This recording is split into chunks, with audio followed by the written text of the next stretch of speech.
नगरपंचायतीतील सत्ताधारी राष्ट्रवादी काँग्रेस आणि भाजपमधील अंतर्गत वादामुळे शहराचा विकास पूर्णपणे ठप्प झाल्याचा आरोप माजी विरोधी पक्षनेते सुनील बाजीराव चौधरी यांनी केला आहे। याबाबत त्यांनी मुख्य अधिकारी श्रीकांत फागणेकर यांना निवेदन देऊन नगरपंचायत बरखास्त करून तात्काळ प्रशासक नेमण्याची मागणी केली आहे।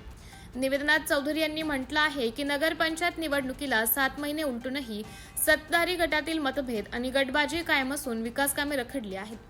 विविध विषय समित्यांची स्थापना करून विकास कामांचं नियोजन आणि निधी मंजुरीसारख्या महत्त्वाच्या बाबींवर एकमत नसल्याने शहरातील पाणी पुरवठा, रस्ते आणि स्वच्छता यासारख्या मूलभूत प्रश्नांकडे दुर्लक्ष होत आहे।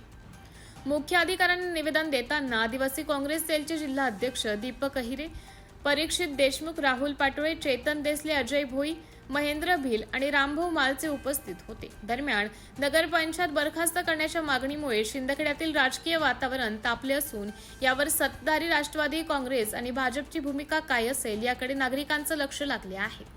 MDTV न्यूजसाठी प्रतिनिधी यादवराव सावंत, शिंदखेडा।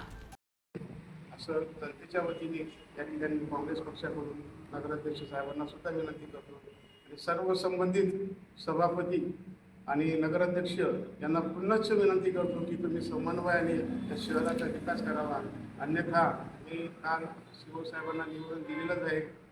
जे 6 महिन्यात जो तुमच्याकडे आढावा बैठक जो सर्वसाधारण सभा असेल, सहाय्यची सभापती असतील, सभापतींचे विषय असतील, तुमच्याकडे कागदावर जो अहवाल असेल तो कलेक्टरकडे पाठवा आणि जिल्हाधिकाऱ्यांच्या निदर्शनास आणून देऊन नगरपंचायत बरखास्त का करू नये।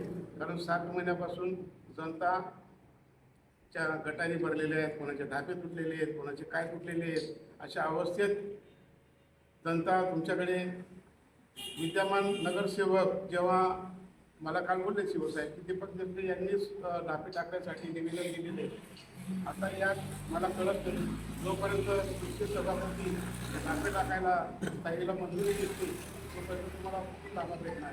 म्हणजे भारतीय जनता पार्टीच्या सदस्यांमध्ये त्यांच्यासुद्धा मध्ये एकमत दिसत नाही। असं अवस्था जर असेल तर नगरपंचायत प्रशासन चालेल कसं आणि नागरिकांनी बघावं कोणाकडे।